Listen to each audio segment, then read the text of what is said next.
Pour utiliser les équations chimiques, il faut raisonner en quantité de matière, en mol. Alors si on prend l'exemple de la transformation 2H2 plus O2 qui donne 2H2O, qu'est-ce qu'elle nous dit? Elle nous dit que 2 mols de dihydrogène réagissent avec 1 mol de dioxygène pour donner 2 mols d'H2O. C'est-à-dire que si on part à l'état initial, EI pour état initial, si on part à l'état initial de 2 mols, donc je veux dire en mol pour ne pas l'écrire partout, l'état initial sera en mol. Donc si on part de 2 mols de dihydrogène et d'1 mol de dioxygène, oui, pardon, selon cette équation, au début on suppose qu'il n'y a pas d'H2O, selon cette équation, 2 mols réagissent avec 1 mol, donc 2 réagit avec 1, pour donner 2 mols de H2O. Autrement dit, à l'état final, on obtiendra, l'état final qui est aussi en mol, on obtiendra 2 mols d'H2O, et ici, les 2 mols d'H2 ont réagi avec la mol de O2, et il n'y en a plus. À l'état final, on aura plus de dihydrogène, plus de dioxygène, et 2 mols d'H2O. Alors, si on prend un autre état initial, si au lieu de partir avec 2 et 1 qui correspondaient à ce qu'on appelle les nombres stoichiométriques qui sont ici. Nombres stoichiométriques, ce sont les coefficients que l'on place devant les espèces chimiques. Bien, au lieu de partir avec des nombres, des quantités de matière égales, je peux prendre n'importe lesquelles maintenant, partir dans un cas quelconque, à l'état initial, toujours en mol.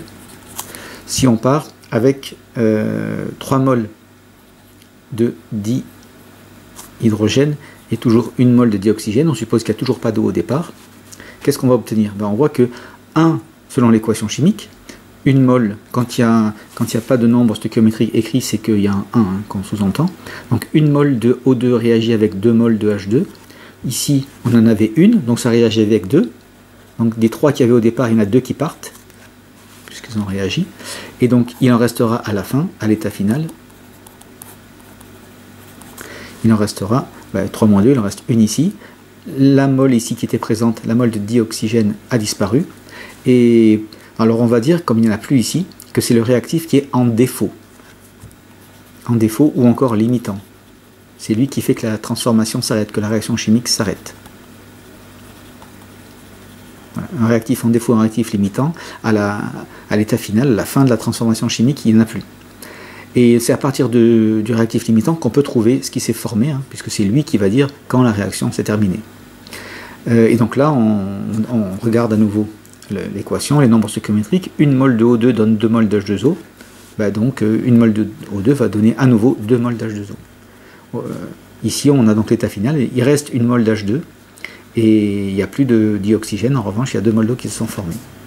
Alors, prenons un autre exemple, puisque là, dans quel cas y a-t-il un réactif en défaut et on appelle l'autre en excès?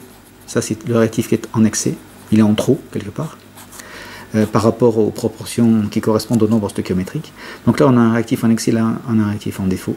Et donc, dès que le rapport des quantités de matière initiale n'est pas dans le même rapport que les nombres stoichiométriques, il y en a un qui est en défaut. Sinon, on peut dire que les deux le sont. Et alors, je prends un exemple tout de suite. Si on repart avec 2H2 plus O2 qui donne 2H2O, si on part avec, par exemple, ici, cette fois-ci, 4 mols ici, et 2 mols de O2 à l'état initial, on suppose qu'au début il y avait 0 mol d'H2O, mais là on voit que 2 réagit avec 1, donc 4 va réagir avec 2. Et autrement dit, je mets un et, parce qu'il y a et 2 mols. Donc ici, on avait deux molécules de H2 réagissent avec une molécule de O2 pour donner 2 molécules d'H2O. On peut dire aussi 2 mols de H2 réagissent avec 1 mol de O2 pour donner 2 mols d'H2O. Donc ici, si on avait 2 pour 1, c'est comme 4 pour 2. C'est 2 fois plus grand. Et donc à la fin, on aura 0 mol de H2, 0 mol de O2, et on va avoir 2 mol d'H2O. On dit ici qu'on se trouve dans les proportions stoichiométriques. Là, ce sont les proportions stoichiométriques. Les proportions des quantités de matière correspondent exactement au rapport des nombres stoichiométriques des espèces chimiques, des réactifs. Et donc, autrement dit, les deux réactifs sont en défaut, les deux sont limitants. On a 0 pour les deux réactifs. Alors prenons un autre exemple avec une autre équation. Si on prend la synthèse de l'ammoniac, on a donc du diazote N2 plus H2 qui donne NH3. Alors pour équilibrer, on a 2 azotes. Donc on va ajouter, on multiplie par 2 la molécule d'ammoniac ici qui s'est formée. Et ça nous donne 2 fois 3, 6 hydrogènes. On a du H2, donc il nous faut 3 dihydrogènes pour équilibrer au niveau des éléments chimiques.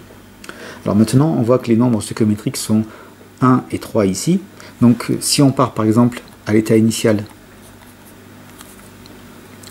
en mol, si on part de 2 mols et de 6 mols, prenons 0 au départ, à l'état final, qu'est-ce qu'on va obtenir?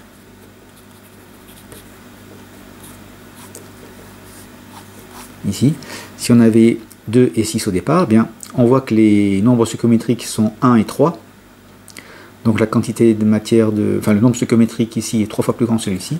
Et on est parti de 2 et de 6, donc ici, une quantité de matière en dihydrogène 3 fois plus grande que celle en diazote. Autrement dit, on est dans les proportions stoichiométriques. On sait qu'à la fin, on aura 0 et 0, les deux sont limitants.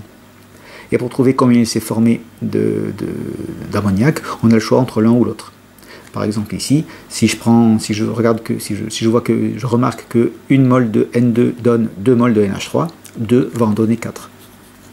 Donc à l'état final, on aura 0,0 mol pour les réactifs et 4 mols pour les produits. Prenons un dernier exemple et partons avec un état initial ici,